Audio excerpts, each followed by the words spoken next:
Fica de pé no seu lugar, nós vamos ouvir a palavra.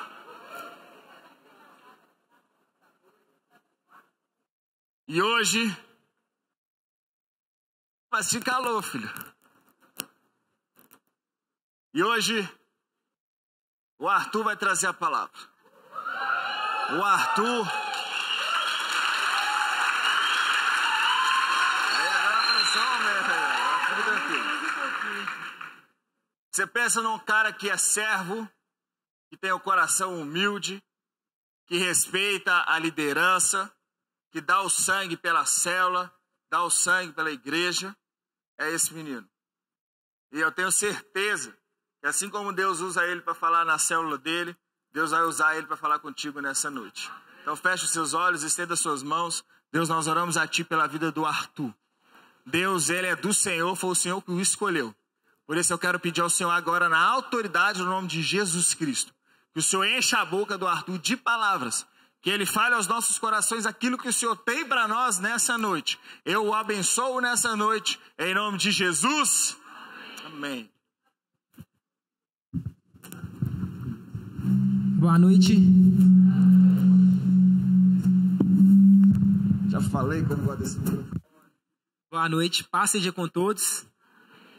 É um prazer enorme estar aqui com vocês. E eu tenho certeza que Deus irá me usar para falar nos seus corações. Porque você não veio aqui à toa. Deus, com certeza, Ele quer falar algo através da minha vida com vocês. Então, pode se sentar, pode ficar à vontade.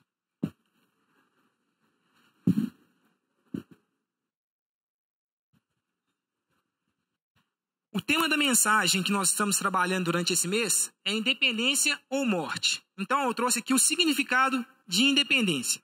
Independência é a desassociação de um ser em relação a outro, do qual dependia ou era por ele dominado. É o estado de quem tem liberdade ou autonomia. Eu trouxe também o significado da dependência. Dependência, necessidade de proteção. E agora nós iremos dar uma viajada no tempo.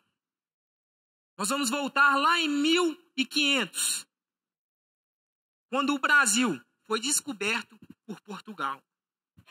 O Brasil foi descoberto por portugueses e a partir daquele momento ele se tornou uma colônia de Portugal. Então, nós éramos completamente dependentes de Portugal. Tudo que nós iríamos fazer, nós precisávamos pedir autorização a Portugal. Porém, com o passar dos anos, depois de 322 anos, Dom Pedro I, ele declarou no dia 7 de setembro de 1822, ele declarou, lá na margem do rio Ipiranga, independência ou morte. A partir daquele momento, nós seríamos literalmente independentes. Teoricamente independentes. Porque nós não tínhamos capacidade financeira, econômica para caminhar sozinhos. Então, nós passamos a depender da Inglaterra, que era muito pior. Por que eu quero trazer esse exemplo para vocês? Porque nós sempre seremos dependentes de alguma coisa. Se nós não formos dependentes de Deus, nós seremos dependentes de alguma outra coisa, que pode ser ainda pior. E nós vamos ver que aqui nós já começamos a viver uma falsa independência. É o que o mundo nos oferece. Porque as pessoas acham que ser independente é ser liberto, é ser livre para fazer todas as coisas. Mas isso é uma falsa independência. Porque você está se tornando preso a certas coisas que você irá depender para o resto da sua vida, se você não tiver Jesus.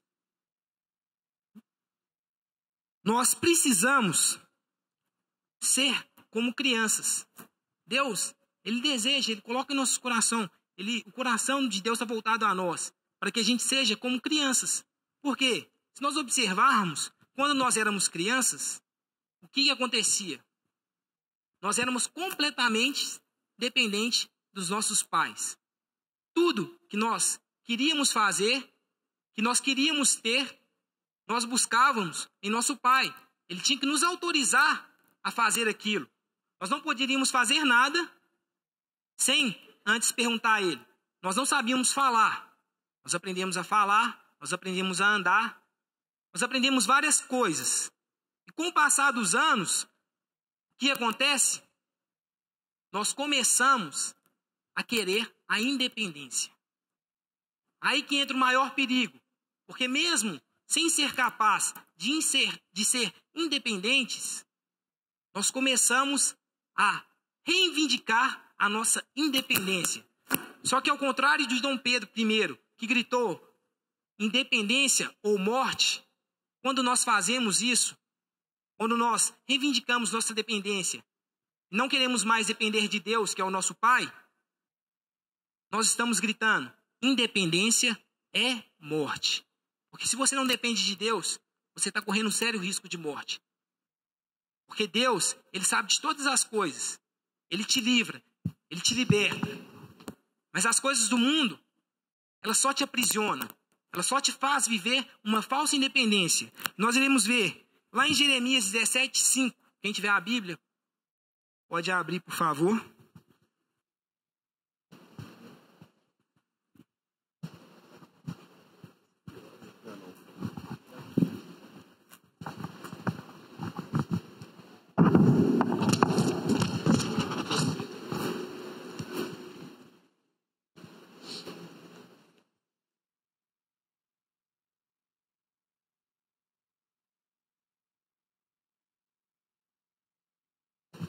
Amém? 17:5.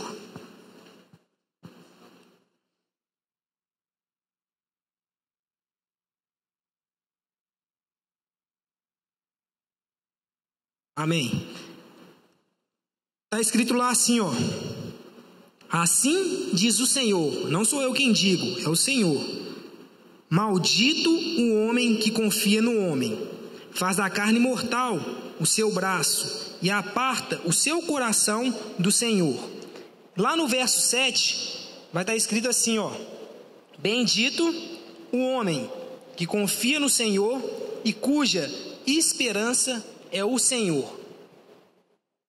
O que me deixa mais preocupado quando eu leio esse versículo, porque hoje nós estamos vivendo em uma geração que tem buscado a esperança em diversas coisas, em diversos lugares, de menos em Deus. As pessoas têm buscado a esperança em relacionamentos, as pessoas têm buscado a esperança em dinheiro, as pessoas têm buscado a esperança em faculdade, as pessoas têm buscado esperança em diversos lugares. Mas deixa eu te falar uma coisa, você não vai encontrar em nada disso algo que vai preencher o vazio que você tenta preencher com essas coisas. Você acha que se você tiver dinheiro, você vai ser muito feliz. Você acha que se você tiver um bom emprego, você vai ser muito top. Mas isso não é o que vai te fazer feliz. Nada disso vai preencher o vazio que está no seu peito. Só Deus pode preencher esse vazio. Lá em Mateus 6,33, não precisa abrir, diz assim, ó: buscai, pois, em primeiro lugar o seu reino e a sua justiça, e todas essas coisas vos serão acrescentadas. Deus, Ele sabe, Ele conhece o nosso coração, Ele sabe todos os nossos sonhos, todos os nossos desejos, tudo aquilo que nós necessitamos. Mas nós só iremos alcançar essas coisas a partir do momento que nós nos tornarmos dependentes de Deus.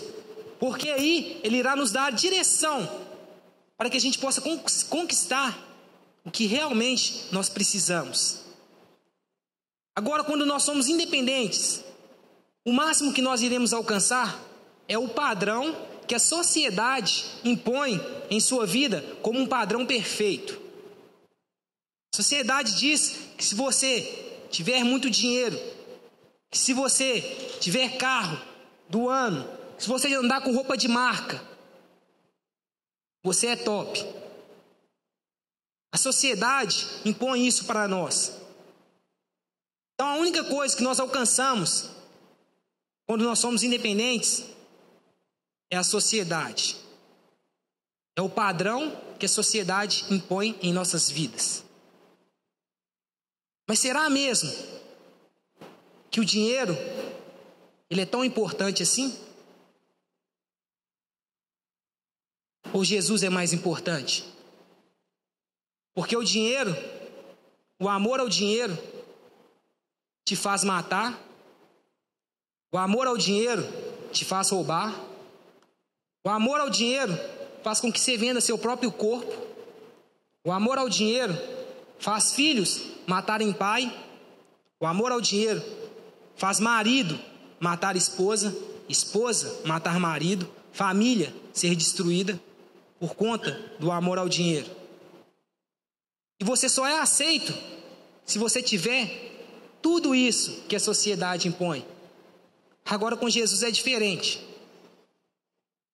Jesus, para você ter Jesus, você não precisa ter dinheiro. Você não precisa ter roupa de marca. Você não precisa ser famoso. Você não precisa ter status. Você só precisa ter o coração voltado a Ele. Você só precisa ter o coração disposto a ser dependente dEle, a fazer a vontade dEle e não a sua vontade. Porque quando você faz a vontade dEle, automaticamente as coisas que Ele preparou para você lhe é acrescentada. Mas as pessoas, elas têm vivido segundo o padrão do mundo e achando que está vivendo a verdadeira liberdade.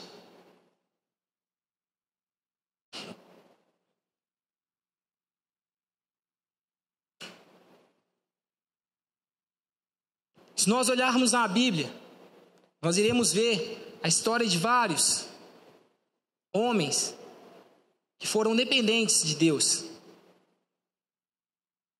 Eles realmente dependeram de Deus. Pedro, olha a experiência extraordinária que Pedro viveu.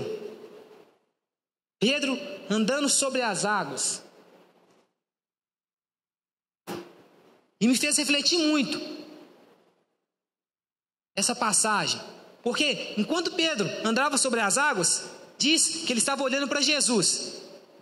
Então ele devia estar pensando assim: nó, que cara top, ele me faz andar sobre as águas. Então quando ele começou a olhar ao redor dele, ele deve ter começado a pensar assim: ei, eu não sou capaz de fazer isso. Ei, que isso? Como que isso está acontecendo? Então ele começou a afundar. E muitas vezes nós nos encontramos nessa mesma situação. Por isso nós vemos líderes de células entregando célula. Por isso nós vemos pessoas desistindo do seu chamado, desistindo de cumprir o propósito de Deus, porque eles começam a andar e olhar para Jesus. Só que a partir do momento que as coisas começam a fugir do controle, a fugir daquilo que eles planejaram, daquilo que eles acharam que era, aí eles começam a olhar as circunstâncias. Ei, eu não sou capaz de fazer isso, eu não posso fazer isso. Mas Deus, Ele não nos chama porque nós somos capazes. Ele nos chama para nos capacitar. Ele nos chama porque você é capaz. Ele quer simplesmente te capacitar para fazer a diferença. E quando você é independente, você não permite que Deus te capacite. Então você prefere desistir dos planos de Deus, das coisas que Deus tem para você, do que continuar e seguir o caminho que te trará coisas que você nem imagina. Também gosto muito da história de Davi. Eu me identifico muito com a história de Davi, porque se você parar para pensar, quando Samuel vai à casa de Jessé lá ungir Davi, ele chega lá e quando ele bate o olho no filho mais velho de Jessé, ele já fala que: ei, eis aqui ungido do Senhor. E Deus já fala com ele assim: ei, eu não olho com os olhos que as pessoas olham. Eu não olho o externo, eu olho o coração. Se seu coração estiver disposto a fazer a vontade de Deus, é você que Ele vai ungir, é você que Ele vai escolher para fazer a diferença. Deus não olha se você é forte, se você é grande, se você é pequeno, se você é preto, se você é branco, se você tem dinheiro, se você não tem dinheiro. Ele olha simplesmente o seu coração. Se ele encontrar no seu coração a mesma coisa que ele encontrou no coração de Davi, que ele encontrou no coração de Davi, a coragem, a dependência, porque ele sabia que Davi, lá na frente, quando ele enfrentaria Golias, ele não iria falar assim: ei, eu vou contra você com minha força. Ele fala assim: ei, você vem contra mim com escudo, espadas e outras argumentárias mais, mas eu vou contra você em nome do Senhor dos Exércitos. Se você estiver com Deus, você vai derrubar todos os gigantes que te impedem. Sabe por que eu te falo isso? Sabe por que eu me identifico com a história de Davi? Porque um dia eu era o improvável. Sabe aquele cara que o Marcinho vive falando aqui no altar? Aquele que não conseguia falar na frente de pessoas? Aquele que na escola não conseguia apresentar nem sequer um trabalho, que pegava o cartaz, colocava na frente do rosto, deixava as outras pessoas falarem? Eu era esse cara.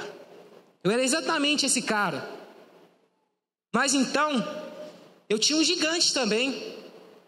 Aos 10 anos, eu perdi minha mãe. E eu comecei a buscar em várias coisas a solução para isso. Eu busquei em bebidas, eu busquei em festas, eu busquei em psicólogo, eu busquei em boates, eu busquei em amigos, eu busquei em relacionamento. Mas pasmem vocês, nada disso me fez encontrar o que eu tanto buscava. Nada disso me fez encontrar o verdadeiro amor, a verdadeira felicidade. Mas um dia eu resolvi buscar em um lugar diferente.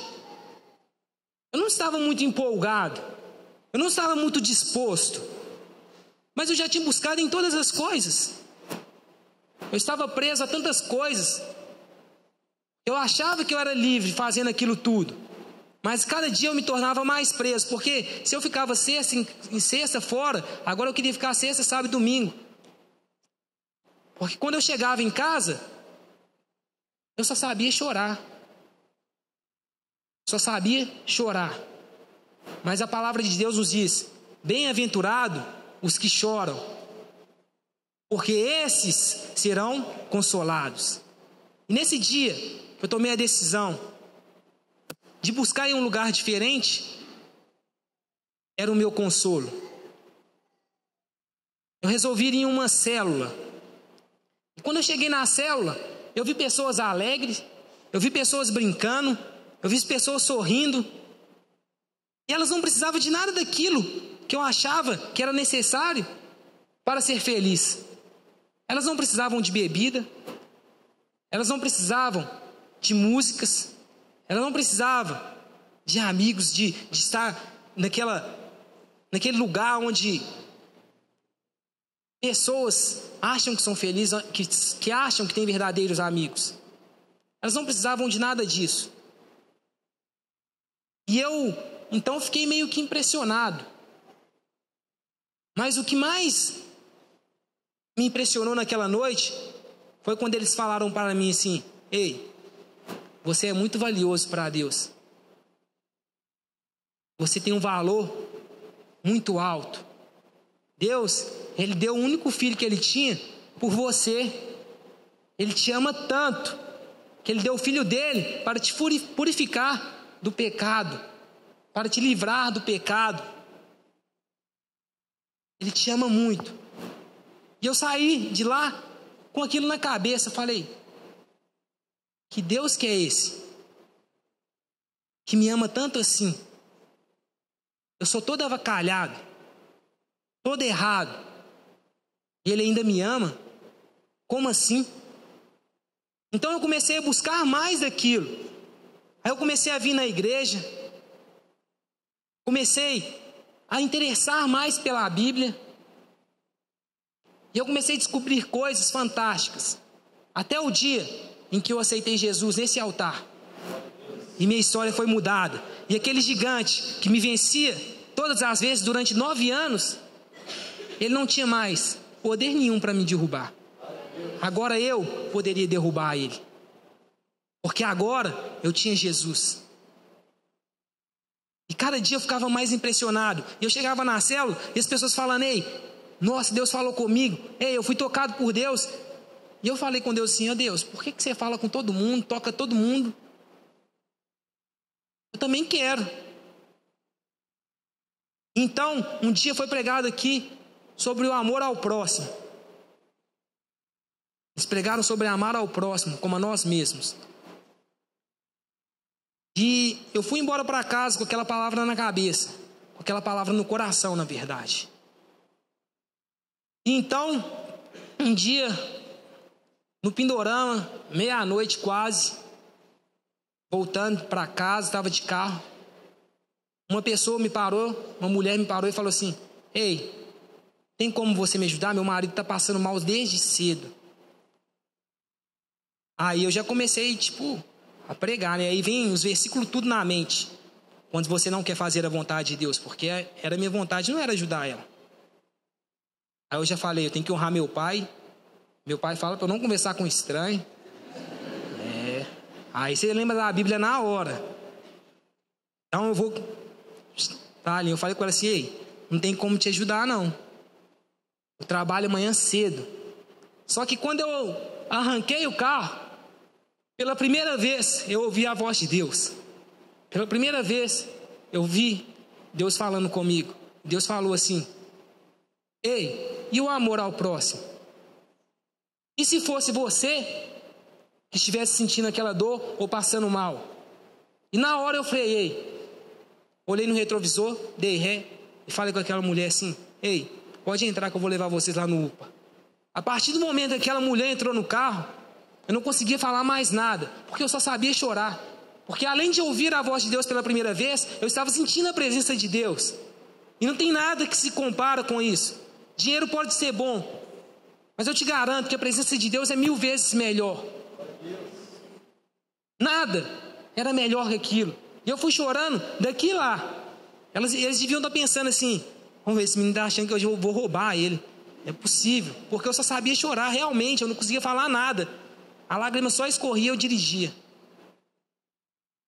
E com o passar do tempo, eu fui tendo cada dia mais intimidade com Deus.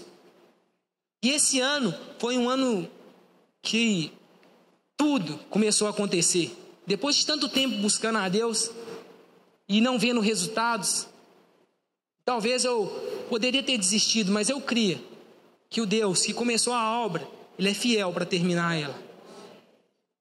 E no início desse ano, eu estava determinado a começar um curso, uma faculdade, para que eu pudesse ser promovido na minha empresa. Eu já tinha conversado com meu pai, eu já tinha conversado com com o diretor da empresa, já tinha conversado com todo mundo. E um dia na salinha ali, nos momentos de oração que a gente faz, às vezes a gente acha que não é importante. Mas um dia, naquela salinha que eu estava, eu orei para Deus assim: ei Deus, me mostra qual que é a sua vontade, qual que é o meu chamado. Eu estou tanto tempo aqui, eu não sei ainda qual que é o meu chamado. O que eu tenho que fazer? Quero fazer algo para o Senhor.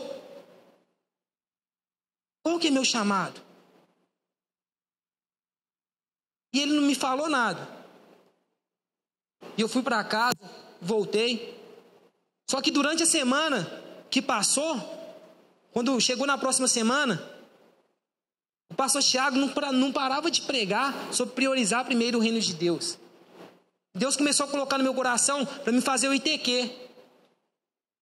Então, foi uma decisão muito difícil, porque eu já tinha conversado com meu pai, eu já tinha conversado com o diretor. E toda vez o pastor Tiago: ei, não importa a faculdade, o curso, o que você vai fazer. O que importa é a vontade de Deus. O que Deus te chamou para fazer. E ele pregava, e aquilo o tempo todo falava em meu coração: ITQ, ITQ, ITQ. E eu comecei a tentar achar motivos para não fazer o ITQ. Eu chamei o Douglas, conversei com o Douglas.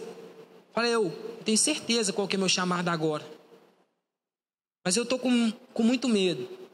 Porque eu já conversei com o diretor da minha empresa, eu já conversei com meu pai. E a última coisa que eu quero é decepcionar meu pai. Sabe por quê? Deus, ele sabia, lá de trás, que eu queria ser promovido, que eu queria fazer faculdade, tudo que eu queria. Ele me conhece tão bem, melhor do que nós mesmos, por isso que eu falo que Deus nos conhece tão bem. Porque ele sabia que tudo aquilo era para honrar, era para que eu pudesse honrar o meu pai, para que meu pai pudesse sentir orgulho de mim. Então, eu fui, sentei aqui nesse banco com o pastor Thiago e falei, pastor, estou muito confuso. Eu não sei o que eu faço. Estava planejando começar minha faculdade, só que agora Deus colocou no meu coração que eu tenho que fazer ITQ. E o pastor Thiago falou, essa escolha vai ter que ser sua. Então, eu fui e escolhi fazer o ITQ. Quando eu comecei a fazer isso, um dia, em outra oração que nós estávamos, Deus me mostrou que eu estaria aqui nesse altar, pregando, e minha família estaria aqui. Mas sabe o que é mais impressionante? Não é minha família estar aqui. É que semana passada, a maior parte da minha família aceitou Jesus. Sabe por quê? Deus, ele te mostra onde que você vai chegar. Mas durante o percurso, ele vai te dando coisas para te motivar, para que você não desista. E nessa noite, eu tenho certeza que Deus, ele não te chamou aqui à toa. Deus, ele não te trouxe neste lugar à toa. Ele com certeza tem um propósito para isso. Ele tem um propósito para isso. Por mais que as pessoas não te aceitem, por mais que lá no mundo as pessoas te vejam como uma pessoa sem futuro, como um improvável, Deus, ele quer você nessa noite. Ele deseja que você entregue o seu coração para Ele nessa noite. Você pode nunca ter dependido de Deus. Você pode ter buscado em vários lugares a solução para os seus problemas. Mas hoje, Deus te fala, ei, me dá uma chance. Me dá uma chance. Dependa de mim somente uma vez, para você ver o que eu posso fazer na sua vida.